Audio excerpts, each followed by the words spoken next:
and welcome to another video for Auto Solutions Checkpoint.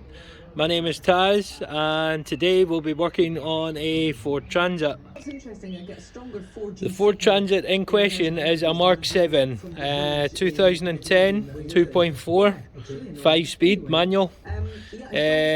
Basically the oil sump on the engine is porous, needs to be changed, so a new one has arrived today and we'll get that fitted up. There's a few other things needing done. We need to service it and also put droplinks in it. Underneath it is solid. All the brake lines have been done. Everything's good in that respect. So basically this one we just need to tackle the bodywork as well. All this here stuff over here, that's Q rust. So it is, so it's just kind of stopping it in the meantime. Now obviously that's scabby, but it's not actually holed. The only hole on the body is this here one here. So basically we're going to get that all kind of cleaned up, get the wee dent sorted out as well. This here's been lying up a good wee while. There's been a replacement door on this side because this here side was caved in, so it was, but hopefully in the next few weeks we'll have this up and running and MOT'd and out on the market, because it's a good wee van. It's only got 90, I think it's like 93,000 miles from new. So I feel like a kid at Christmas. But here we go. One brand spanking new sump with gasket.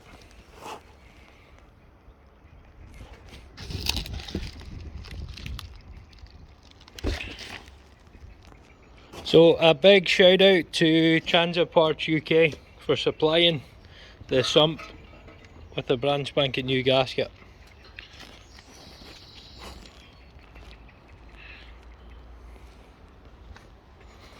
That should do the job, eh? So as you can see underneath, the sump is pretty bad. It's been porous here and it's been sealed with like a hard rubber adhesive just to stop the leak. Now, having a look here, I've never actually fitted a sump on a Mark 7 before, but I've fitted plenty on a Mark 6. So it'll be pretty much the same. And so the plan of protocol would be remove all these wee, like they're 8mm all the way around, and then just hit it a couple of chaps. That should hopefully drop down. Now you've got an oil pickup feed roughly about here, so what the plan is to get it down and pop it back as far as I can get, and take the pickup pipe off it. It's just got to be awkward, a complete ball ache, but it's either that or undo the engine and raise it, so it's a lot of ball ache, or alternatively drop it and support the engine at the top, but it's not really good ethics, and to be honest I think doing it the way I want, I think that should do it. But anyway, I'll keep you updated.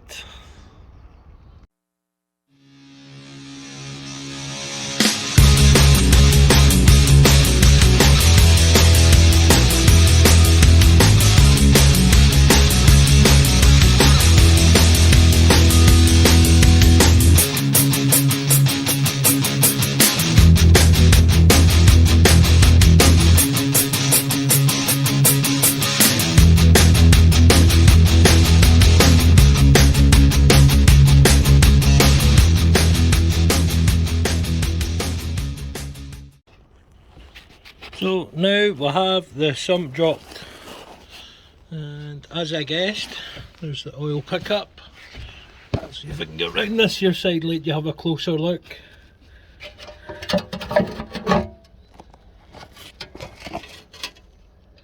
There's an oil pickup pipe there with two 8mm. we're going to remove that, and then that means we're clear to see. Aye, we're clear to take the sump out and clean up all round there. So what we need to do is clean all the way around that base, make it all nice and shiny, and put the gasket on it. I'm going to put instant gasket on it as well as what's been supplied, just as added security. But this is where we are with it.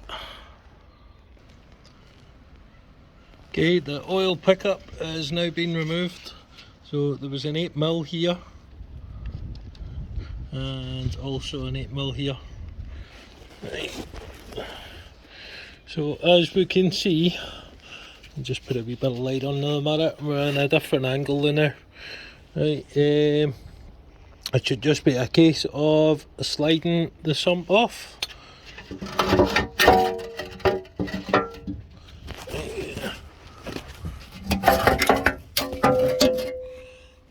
There we go, one sump removed.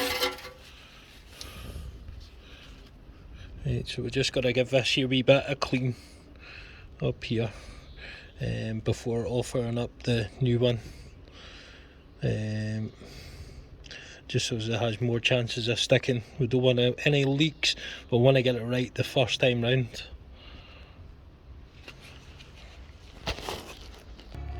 So we're now ready to put the new sump on.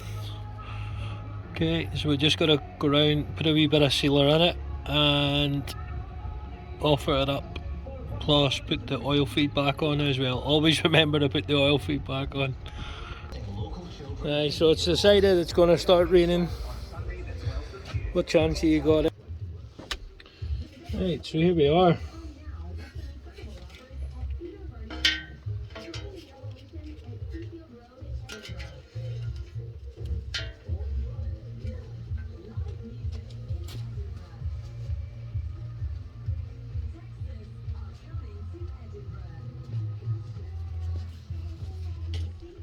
Right, so whenever you're doing this here, just be as tidy as you can.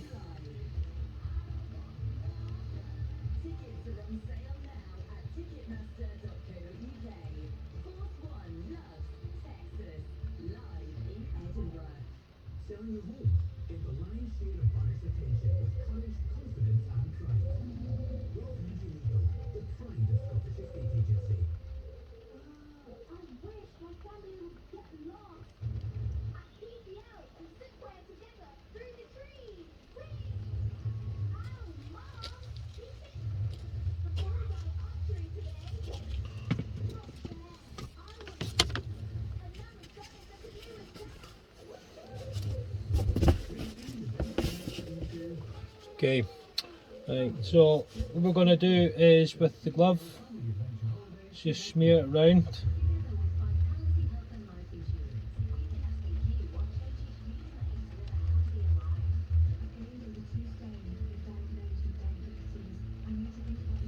That's a wee hard bit.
Right, what we'll do is add the sealer at the top when we're ready to put it on the vehicle. Okay, we're ready now to fit the sump. Here we go.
So we've got the footer about and get it fitting in here.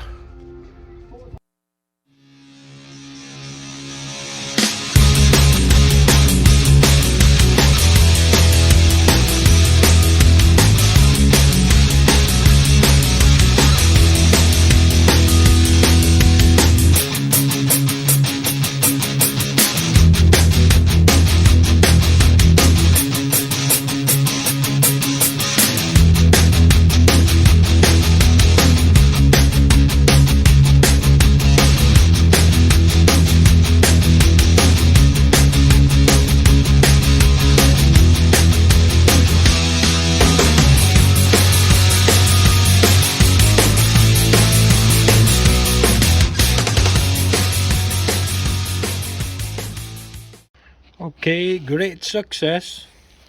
That's it for it. Job so good. We just gotta get oil in it now, and get it started. Aye, there we go. One new sump.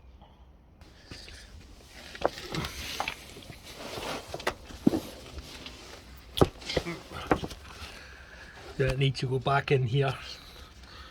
I just need to clean the terminals up before I go any further. The terminals are all nice and clean. I'm just attaching the small one onto the starter motor there now. It's just a bit fiddly and I can't record and do it at the same time, but you get the general idea what's happening. So I've got the more awkward ones done up where the orange is, that's where my hand is. I've got them ones, just tightening them up in there. And then I've got one and another bolt just behind the solenoid to zap on. But I must remember to put the earth on. Always remember when you put a starter motor on, you gotta put the earth strap on. Okay. So as you can see, the bolts are now on. Just gotta put the earth strap on.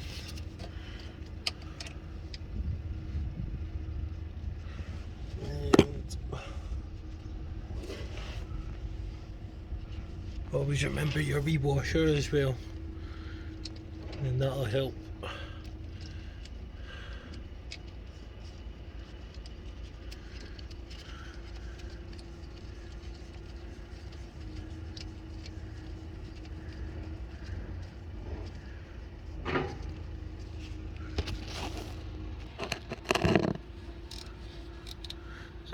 once you've finished tightening the earth strap up,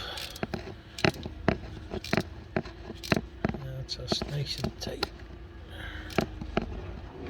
You want to make sure it's getting a good earth, make sure it's tight. Perfect. This wee wire just clip in out of the way.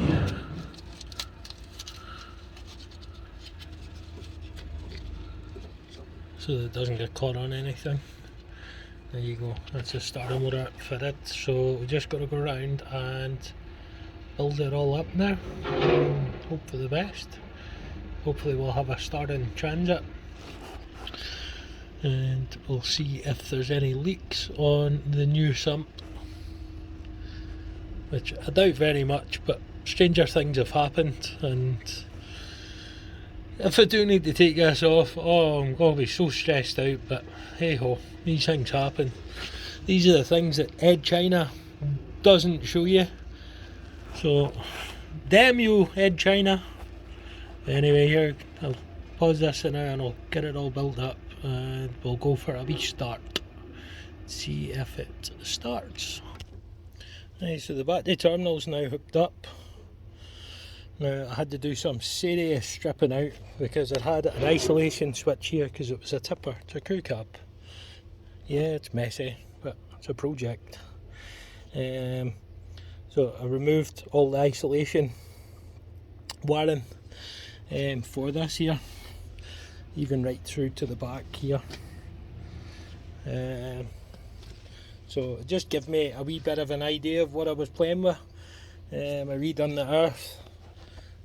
Still couldn't get it to start. The only reason why I was trying everything before doing the starter was because it was making a squelching noise, and the squelching noise was coming from under the seat. And then after I done the Sump, there was no squelching noise and it wouldn't start. Right, so here we are. Right, so I put my wee testing torch on everything just to see if it was all getting a feed throughout, just in case any of the wee fuses had went. Now this is absolutely disgusting. It's obviously been the cover's been took off and never replaced, but everything is fine there, even the relay. Right, so I'd used the relay out of another transit project I had, which I haven't looked at in over a year, but I tried the relay out of that and that didn't work. Right, so I was basically pulling at straws. I was testing up at the fuse box and testing relays and checking wires, just basically convincing myself that the starter motor wasn't away. But eventually bit the bullet and took the starter motor out and tested it, and it wasn't doing anything, so I tried smacking it just in case the solenoid had been stuck or whatever, and then I thought to myself, nah, I'll just put a new starter on it. You know, even if the starter motor had been sticking, who's to say it doesn't stick Gomorrah, and it's just a whole arse about putting it back in and taking it back out and whatever. So I just thought, hey, we'll just put a new one in it. If it doesn't work, at least it'll have a new starter on it for when I go to sell it. So that's my logic. Okay, now moment of truth. At the front now, make sure it's out of gear. Turn the key around. We click from under the seat, nowhere else. Will it start? Yes! We have a starting transit. Oil lights out, oil circulating round the engine.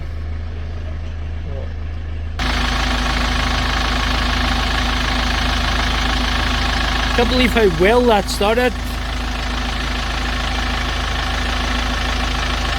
That sounds really, really good. Can't see any leaks. So, has it solved the problem?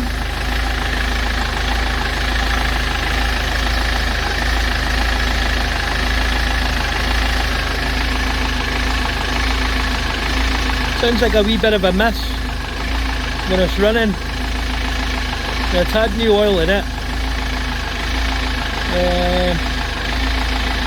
It's had new oil filter. I've got a fuel filter sitting for it, so I'll change that. Hopefully it sounds a wee bit better. I'm hoping to get this MOT'd pretty soon. Underneath solid, like all that was just the underseal, just a wee scoosh of underseal. But I done it until I run out and it needs done. So I'll get all this treated and make it all nice. I want to get the bodywork kind of looking semi-decent before I take it for an MOT. Aye, things are looking up, the old girl's running. That's the main thing. So we're back up top now. Just looking at it. Now, the brake pads are needing done. So we need to do the brake pads, we're needing to put droplinks on it, on the front. What has been done so far, we've done brake pipes at the back, because they were all corroded and yucky. We've done brake pipes at the front, and we've also done the ABS pipes, which are bigger than 316. So they've been done. There was propshaft bearings done on it as well. So realistically, just put brake pads. I'm going to put brake pads all round. May as well get everything up to scratch. It is really solid. I've noticed that there's a wee grummet here. This would be like a water drain. That's corroded away, but in here was thick with soil and everything. Started to corrode here as well. I had it with the wire brush earlier on, just ever so gently, and aye, that's the only bits I could find on the whole thing, apart from over here as well. Now all this staining, that's Q rust, so it is. It actually cleans up pretty good, so I'm going to clean it up again. I'll clean all the Q rust off it, treat it again, just smooth that out. Might get away with putting a wee tiny skim on it, flatten it out, primer it, and then see where we'll go with that. Or maybe see if I can get a wee quote on getting the bodywork sorted out, or just touch up the bits that need done, you know, because it's a work van. Aye, it's got dings round. This door was caved in when I got it. That's just one off another crew cab I put on it. It's not been wired up yet, but it's not rocket science. I got the chassis all wire brushed and put some body shoots on it.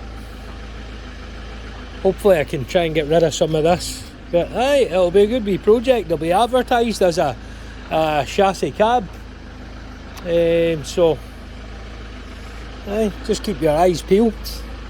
Need to get a wee lens here as well. Aye, it is what it is, but it's a project, but I really want to get it MOT'd soon, and get it advertised, because it's just cash sitting. It is. It's better out on the road earning somebody a keep. Out of the 6 tyres, 5 of them are perfect. They're like brand spanking new. This furthest away side, it's legal, but it's iffy. And see, to be honest, because of the rest of the tyres are really good, I may as well just get a good one for that as well. I think the back ones, what are they? 3A. So there are 3A tyres on both sides. We'll see what this front one is. The front one might be different again. It's different again, but I think what I might do, if I can get another 2 of them, so they'll have matching tyres all round as well. I don't know whether that'll be overkill, because it's just a van, it's not a car. But aye, that's where I am with it. We'll need to be changing the back light boards. We've got another replacement one here. It's a bit rusty, but it's in better condition than the one that is on it. So I'll hit all that with a wire brush and then just give it a wee paint down. This was removed off one 2008 crew cab tipper I had. But aye, there you go. I'll maybe do a video on this here another time. I can't be bothered, but if you are interested, I'll do a wee video walk round of it sometime. Alright, we're down the unit now. We're going to rip the wheels off it and do the brake pads and do the drop links on it. I'd noticed when I was driving it from the yard up to the unit, now we're getting a rattle about 50 mile an hour from the prop shaft. Now, if you notice here, there's a kink on the prop shaft, so I'm thinking that's what it's down to. So that's where we are with it. So we've got to get the wheels ripped off and get the brake pads done. We're going to get the drop links done on the front too. So it should be all good. Might get stuck into some of the rust scabs in that today, but we'll see what happens. I'll keep you posted in the next one.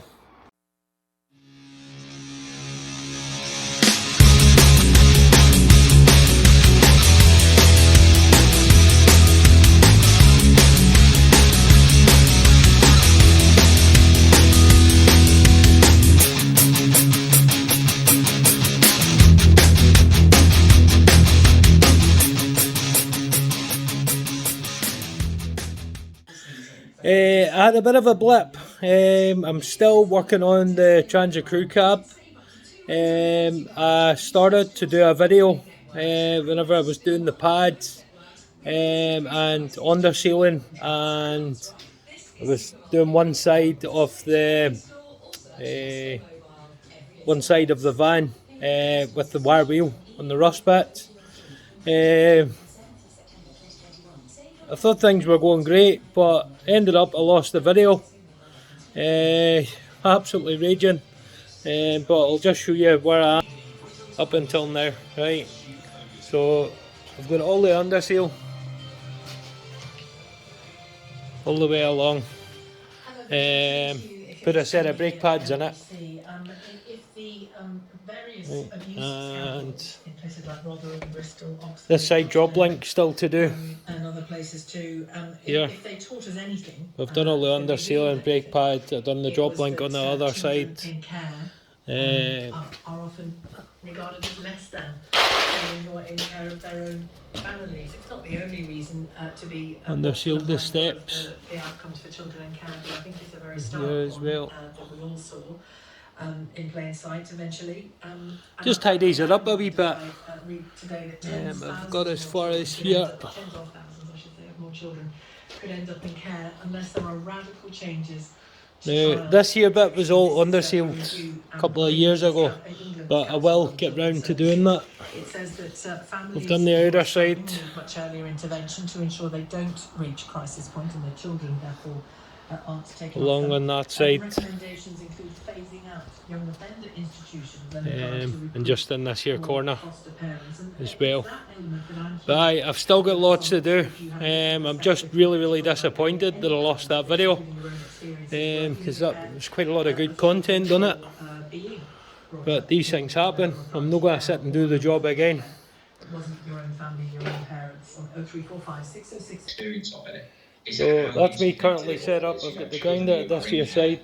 I'm just going to grind these drop links off. Obviously you can use a spanner and a ratchet on these here ones, but I don't want to start messing about. Sorry to interrupt. Grinder will It's take that worth off in saying a as well, couple isn't it, that sometimes the of care that minutes. somebody can be put in is just another family member. It's in a different place, but So still within the just family watch this setting. space. Exactly, and most people, and certainly my family's like this, most people have a very wide definition of what family is. Yeah.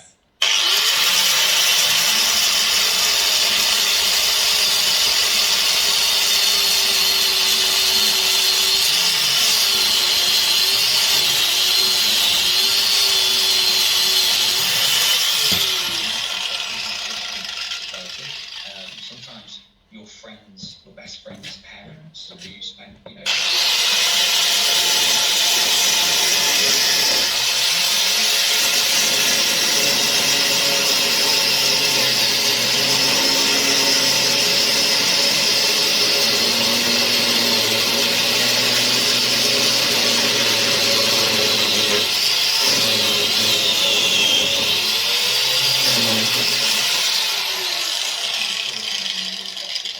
It's done. Someone who's already in the line of the child. Exactly, you know, they could be part of that stability in the school, and know that parents, so there's potential to sort of keep the family connection there if that's right for the child. The thing we need to do really urgently, and this is, you know, one of the big messages giving you a call in today, is the number of foster carers has increased. So we've got the new droplink here. Pace with the increase in the children being sent to live in parts of the country far from home, and that's not acceptable.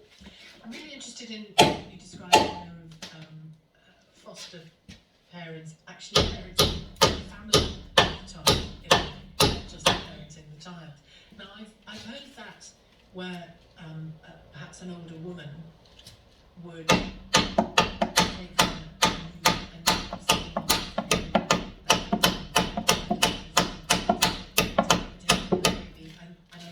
relationship to thrive rather than take the baby off the mother, which, you know, often is a cruel thing. For those reasons, it's still a cruel thing from the mother's perspective, isn't it? Tell me more about those. It's fascinating. Because isn't it? This is about taking care of the existing family, so that just using myself. So here we go. I might decide just the new droplink ready to rock and roll.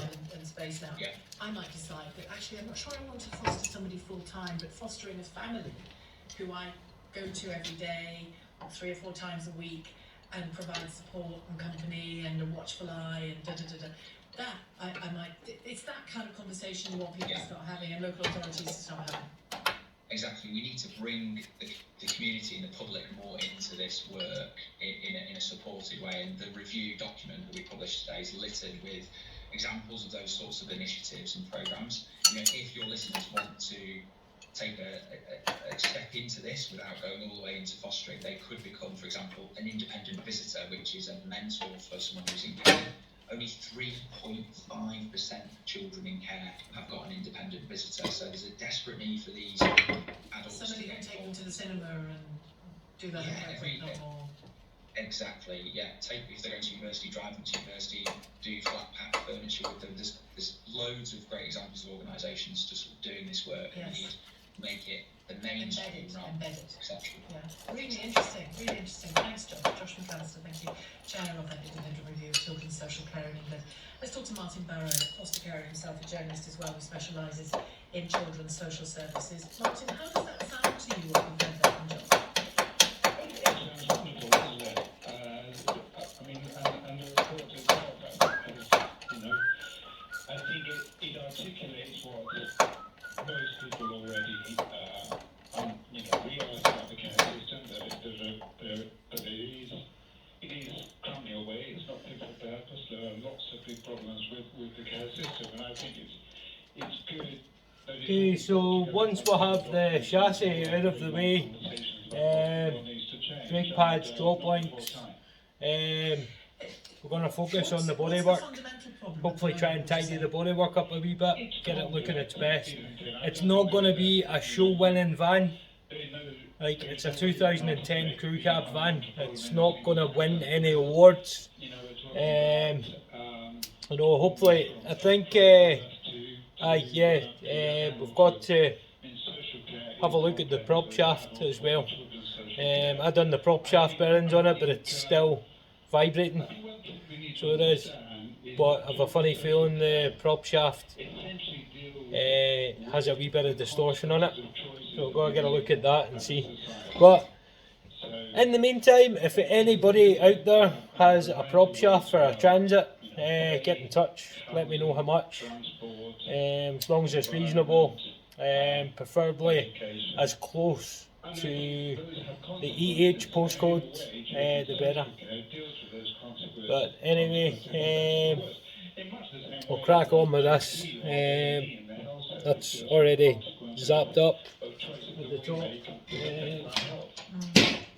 And what's been your experience of fostering, Martin? Did you find that there was sufficient support? Aye, so realistically speaking, it's, well, it is a project, but it's a project that once I fix one thing, another thing goes wrong, and then another thing, and then another thing. So there's been a par amount of parts changed on this.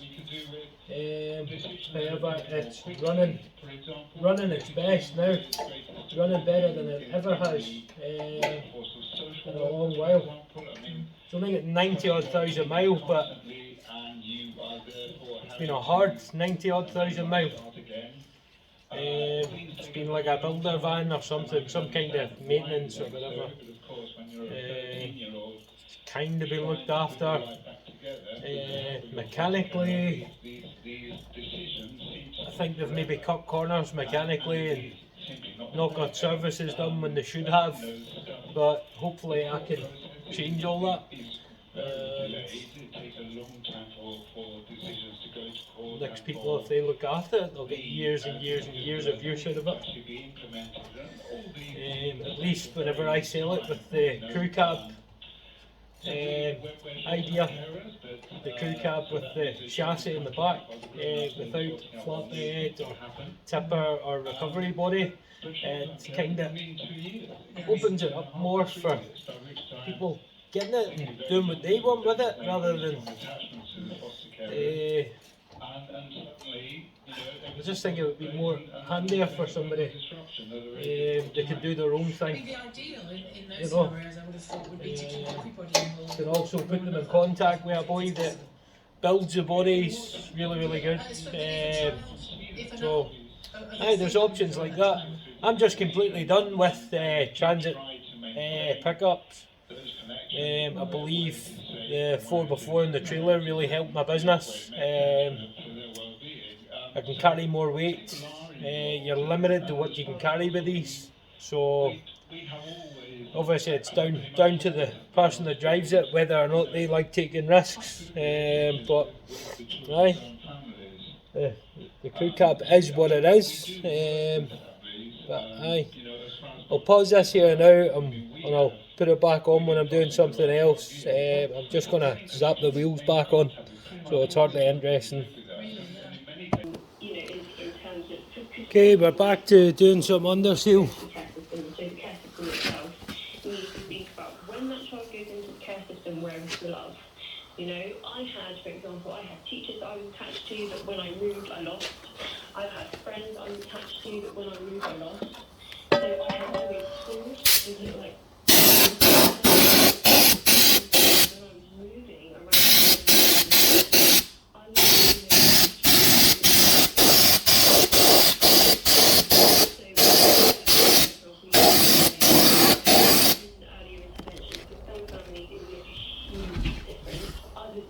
might not, you know, they might be too and my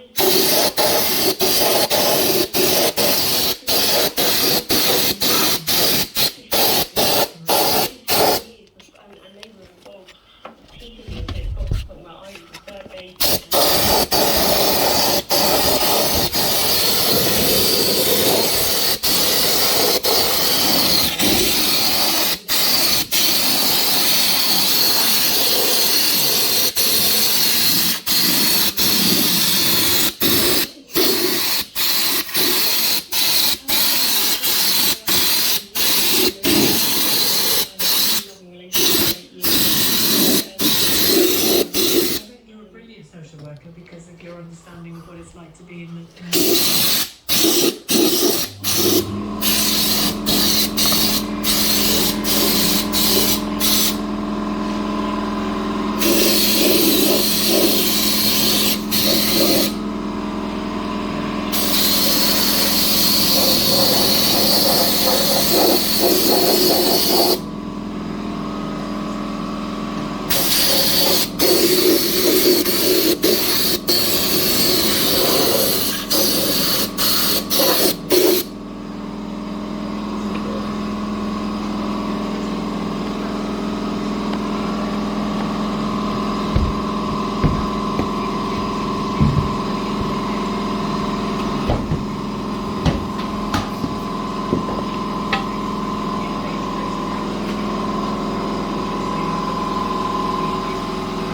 It's starting to shape up.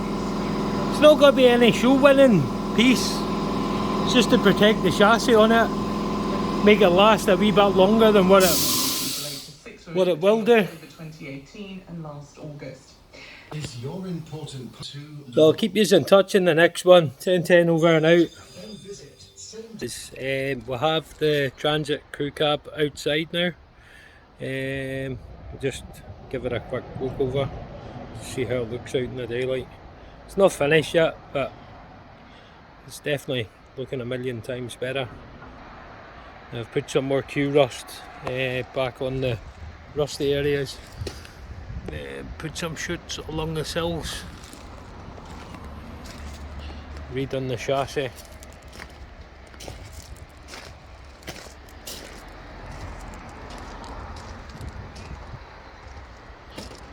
Nice thick coat.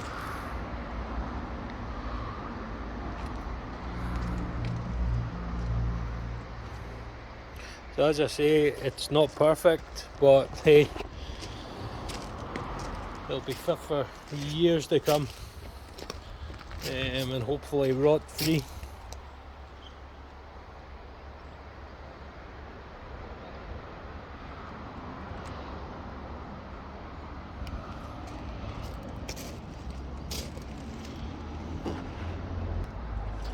So there you go, that's me louse for the day. But anyway, 1010 over and out.